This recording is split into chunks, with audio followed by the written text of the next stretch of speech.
जिंदगी में कुछ मामलात कभी कभार इस नौयत के हो जाते हैं कि इंसान बिल्कुल बेबस हो जाता है। लोगों के वार कभी कभार ऐसे होते हैं जो नज़र तो नहीं आते लेकिन बहुत तकलीफ़ में मुब्तला कर देते हैं। अल्लाह पाक हम सबको ऐसे मुश्किलात से महफूज रखे। आज एक ऐसा ही वाक़या हमसे किसी ने शेयर करा है। उन्होंने अपना नाम यही मेंशन करा। मैं उनके वाक़ये को अपने तरीके से नरेट कर रहा हूँ।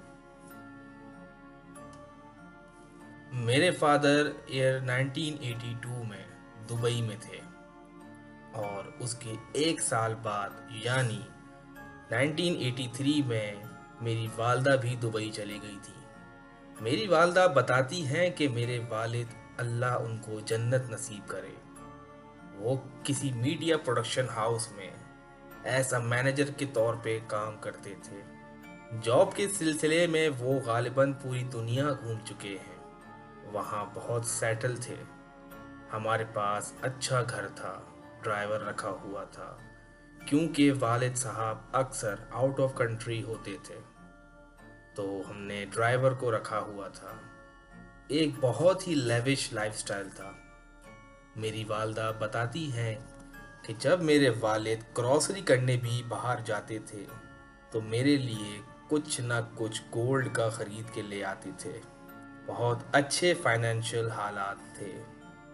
अब होता ये है कि वालदा मेरी पाकिस्तान जाती हैं मेरी फुप्पी की शादी में, तो मेरे वालिद साहब भी उनके साथ जाते हैं।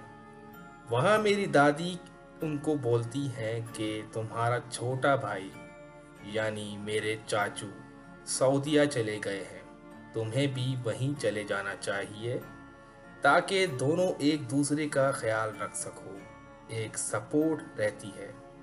मेरे वालिद साहब अपनी वालदा के बहुत फर्माबरदार थे। उन्होंने दूसरी बात नहीं करी और वीज़ा अरेंज करके सऊदीया आ गए।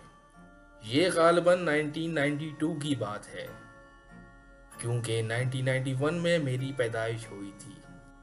सऊदी आने के एक साल बाद अब्बू ने हमें भी बुला लिया, मैं, मेरी वालदा और मेरा बड़ा भाई। जब मैंने होश संभाला तो मैंने अपने घर के हालात बहुत बुरे पाए। बिल्कुल हैंड टू माउथ चलते थे हम। मेरी वालदा अक्सर बीमारी में मुब्तला रहती थी। एक दिन वो बिल्कुल ठीक रहती थी और उसके अगले ही दिन उनको 103 तक फीवर हो जाता था।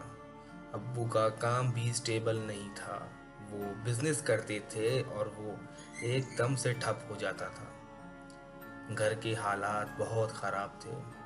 समटाइम मेरी अम्मी मेरे अब्बू को अपनी कोई गोल्ड की चीज़ देती थी कि इसे सेल कर दो जाकर ताकि घर में खाना पीना हो सके। बहरहाल जैसे तैसे हमने 11 साल गुजारे। इस दौरान हम पाकिस्तान भी नहीं जा सके और फिर ईयर 2000 में मेरा भाई पाकिस्तान चला गया। इस पीरियड में अम्मी बहुत बीमार रहती थी। हम अम्मी को जिस भी हॉस्पिटल में लेकर जाते थे वो हॉस्पिटल में एंटर करते ही उनको पसीना आता था और बुखार उतर जाता था। आप यकीन करें कि हमने उनके सर से लेकर पैर के नाखून तक के टेस्ट करवा लिए थे, लेकिन सब रिपोर्ट्स नॉर्मल आती थी। डॉक्टर कहते थे कि इनको कोई बीमारी ही नहीं है तो मैं इलाज किस चीज़ का करूं। यही सिलसिला चलता रहा। कभी रियाद कभी जद्दा लेकर फिरते रहे, लेकिन डॉक्टर्स उनको पैनाडोल देकर बोलते थे कि इनको घर ले जाइए, इनको कोई बीमारी नहीं है। एक रोज़ मेरे वालिद घर में अकेले थे। मैं अपनी वालदा को लेकर हॉस्पिटल गया था और भाई मेरा पाकिस्तान में था। तो अब्बू को सीवियर ब्लड प्रेशर शूट हुआ और उसी में उनकी किडनी डैमेज हो गई। अब हम लोग बिल्कुल ही निढाल हो गए। बड़ा भाई पाकिस्तान चला गया था, उसने वहाँ जाकर जॉब शुरू कर दी घर को स्टेबल करने के लिए, और अब्बू उसके बाद जद्दा चले गए। ان کو وہاں جاب آفر ہوئی۔ میرے چاچو جدہ میں رہتے تھے، انہوں نے میرے ابو کو بلایا۔ پھر کچھ عرصے بعد ابو نے ہمیں بھی جدہ بلا لیا۔ تو پھر جب ہم جدہ چلے گئے تو وہاں جا کر امی کی طبیعت اور بھی زیادہ خراب رہنے لگ گئی۔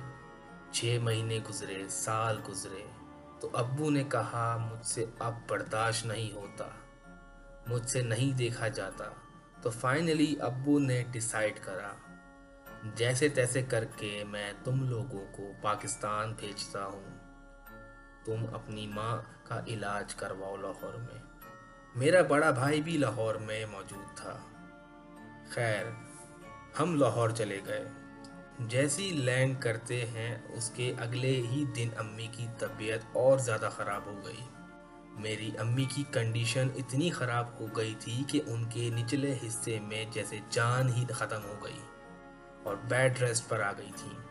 میری کوئی سسٹر نہیں ہے تو میری مامی اور کزنز وغیرہ ان کا خیال رکھتی تھی، ان کو کھانا کھلانا، نہلانا دھلانا سب وہی کرتی تھی۔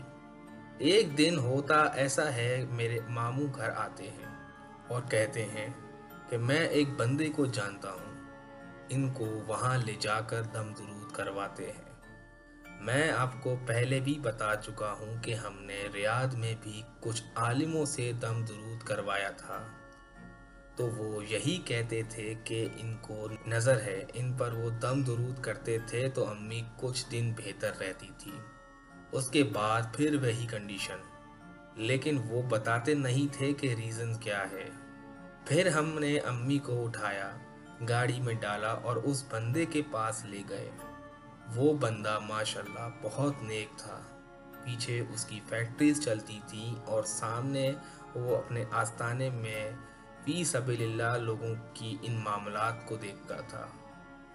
اس نے امی کو دیکھا اور کہا کہ بہت شدید کالا جادو ہوا ہے، لیکن یہ نہیں بتایا کہ کس وجہ سے ہوا اور کس نے کرا۔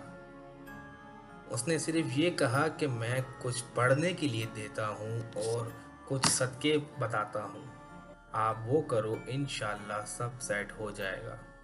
اب اس نے کچھ چیزیں دی، دم کرا، امی کو کچھ بہتر ہوئی، لیکن چل نہیں سکتی تھی۔ پر وہ سب چیزیں جب ہم نے اپلائی کری تو ایسا لگا جیسے وہ چیز چڑ گئی اور ان سب چیزوں کی شدت میں مزید اضافہ ہو گیا۔ امی مزید بیمار ہو گئیں۔ تو ایک رات کو میرے ماموں کام سے گھر آئے تو میری امی بہت تیز بخار میں تپ رہی تھی، دونوں ٹانگیں بالکل کام نہیں کر رہی تھیں۔ میرے ماموں نے امی کو اٹھایا، گاڑی میں ڈالا اور دوبارہ انہی کے پاس لے گئے۔ تو انہوں نے بھی میری امی کو دیکھا اور جیسے کوئی شخص جلال میں آ جاتا ہے نا، تو وہ جلال میں آ گئے اور انہوں نے کہا کہ آج میں اس چیز کا حل نکال کر ہی بھیجوں گا ان کو۔ انہوں نے امی کو بٹھایا اور رقیہ شروع کرا۔ تقریباً 45 منٹ تک تلاوت چلتی رہی۔ پھر انہوں نے امی کو مخاطب کر کے کہا کہ کھڑی ہو۔ امی پریشان، میں کیسے کھڑی ہوں گی؟ انہوں نے کہا کوشش کرو، اور پھر ماشاءاللہ امی اپنے پیروں پر کھڑی ہو گئیں۔ امی نے چلنا شروع کر دیا۔ انہوں نے کہا کہ آج میں نے ان کی وہ چیز باندھ دی ہے اور آج میں آپ کو بتاتا ہوں کہ ان کے ساتھ ہوا کیا ہے۔ ان کے کسی اپنے خاندان کے فرد نے حسد میں آ کر ان پر ایکسٹریم قسم کا کالا جادو کروایا تھا اور اس کی مدت ان کی موت تک تھی، یعنی 10-11 سال تک یہ بیماری رہتی اور یا تو ان کی موت واقع ہو جاتی، اور یہ جادو بالکل لاسٹ سٹیج پر تھا۔ ان کی پیروں کی مٹی اور بالوں پر جادو کرایا گیا تھا اور وہ چیز بنا کر قبر سے مردہ نکال کر اس کے کیلوں میں ٹھوکی گئی تھی۔ اس نوعیت کا جادو کرایا گیا تھا، لیکن میں نے الحمدللہ اس کا توڑ کر دیا ہے، اور انہوں نے ایک تعویذ دیا کہ جب تک یہ حیات ہے تب تک اس کو اتارنا نہیں۔ یہ سب سن کے ہم سب شوق میں ہو گئے کہ یہ کیسے ہو سکتا ہے۔ कोई हम पर मतलब क्यों ऐसा करेगा, कोई खैर। उस बंदे ने अम्मी को मोमबत्ती की रोशनी में उस शख्स की शक्ल भी दिखाई जिसने जादू कराया था। लेकिन ये मेरी अम्मी का ज़र्फ था कि अम्मी ने उस बंदे का नाम हमको भी आज तक नहीं बताया। इस मामले के बाद अम्मी पर से तो सारे मामलात ख़त्म हो गए, लेकिन घर में अब भी कुछ असरात मौजूद हैं। आप सबको बताने का मकसद ये है कि हम सबको नज़र बद से बचना चाहिए। अपने आप को जिस हद तक दुनिया से छुपा कर रखें उतना ही सुकून में रहेंगे। तो उम्मीद है आपको आज का ये वाक़या पसंद आया होगा। काफ़ी स्ट्रेंज वाक़या है, काफ़ी दिल दहला देने वाला वाक़या है। इससे हमको बहुत गहरी सीख मिलती है कि लोगों को अपने हसद में आकर किसी इंसान के साथ ऐसा करते वक्त खौफ खुदा नहीं आता। इन लोगों के लिए सिर्फ हिदायत की दुआ कर सकते हैं और अपने आप को इन चीज़ों से बचाने के लिए कुछ रेमेडीज़ का इस्तेमाल किया जा सकता है। मिलते हैं अगली एक नई स्टोरी के साथ। जब तक अल्लाह हाफिज़।